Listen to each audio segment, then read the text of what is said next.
যে তেল দিতে পারে সে তো অনেক ভালো থাকে। আমি লেখাটাই এনজয় করি। আমি তো বলেছি অভিনয় আমার অত টানে না। আমি আসলে যখন তেল ছাড়া নাটক বা গল্প বানাবো তখন চিন্তাটা হলো যে আসলে তেল কেন্দ্রিক গল্প যেহেতু, তাহলে তো অটোমেটিকলি তেল তো আমাদের একটা বড় ধরনের ঘটনা সবার জীবনে। তখন আসলে গল্পটার ডালপালা মাথায় আসতে থাকে যে আসলে কি ধরনের গল্প হতে পারে।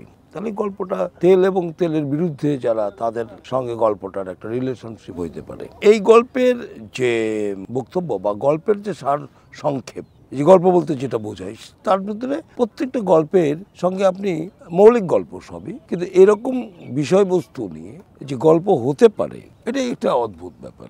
যে কারণে আমি নিজের প্রতি আমার খুব ভালো লাগার একটা ব্যাপার আছে। সবাই আমাকে বলে যে আপনার নামগুলো, মানে গল্পের নাম বা গল্পের ভিতরে যখন ঢোকে, বলে আমাকে যে এটা অনেক দিন সবসময় জিনিস আমার কাজ করে, মানে সেটি হচ্ছে যে চরিত্রটি কাকে দিলে ওই চরিত্রটাকে ঠিক যথার্থ ভূমিকা রাখতে পারবে।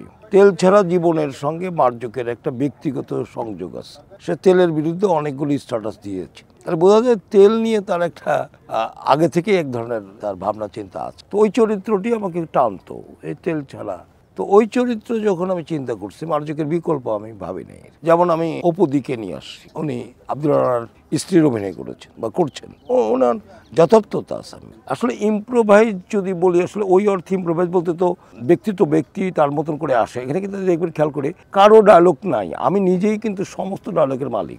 তাকে কিন্তু তার মতো কিছু বলতে দিচ্ছি না যে ইচ্ছে করে এসে আপনি আপনার ডায়লগ দিবেন, এখানে সুযোগ নেই। কারণ প্রত্যেকটা ডায়লগের যে একটি রস, একটি পরিমিত বোধ, গুরুত্ব বা মানে, মিনিং, এভরিথিং সব কিছু নির্দিষ্ট করে কিন্তু এখানে ইম্প্রোভাইজ করা হচ্ছে। এখানে কোনো প্রাসঙ্গিক নাই, অপ্রাসঙ্গিক কথা বলেই গেলাম, এইসব সুযোগ নেই। আর দুঃখবোধ তৈরি হয়ে যায় যদি কেউ কাউকে ছোট করতে চায় বা আঘাত করতে চায় কোনো একটা ব্যাপারে। যদি একটা পরশ্রীকতরতা তো আমাদের আছে প্রত্যেকেরই, সেটা যদি প্রদর্শন হয়ে যায়, আপনাকে যদি হীনমন্যতায় ভুগতে হয়, আপনি যদি আর একটাকে যথার্থ মূল্যায়ন করতে ব্যর্থ হন, তাহলে কি হয়? মূল্যায়নের ব্যর্থতা আসলেই তো এক ধরনের ব্যর্থতা বা হতাশা আসে না? তো সেটি হয়তো সব সেক্টরে হয়তো আছে, সব ক্ষেত্রে হয়তো আছে, কিন্তু যেটা প্রকট হওয়ার কথা না, বা যেখানে অনেক মুক্ত হওয়ার কথা, যেখান থেকে বিবেকের, নৈতিকতার সব কিছুর সৃষ্টি বলা যায় অগ্রসর, সেটা যদি হয়, মানে ব্যাহত, যেটা দায়িত্ব যে আমাকে সামনে নিয়ে যাচ্ছে, সেটাই যদি পিছনে টানে, তখন কী হবে? তখন হতাশা তো বেশি করে আসবে।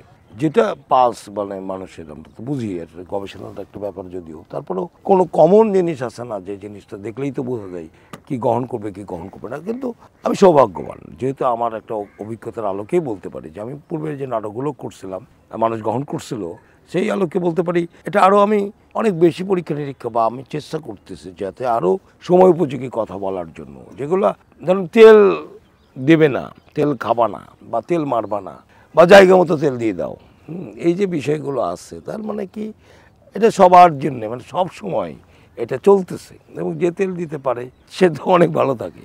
আমি লেখাটাই এনজয় করি। আমি তো বলেছি অভিনয় আমার অত টানে না। আমি দুর্ভাগ্য কি অভিনয় দিয়ে বেশিরভাগ মানুষের সঙ্গে আমার যোগাযোগ হয়েছে।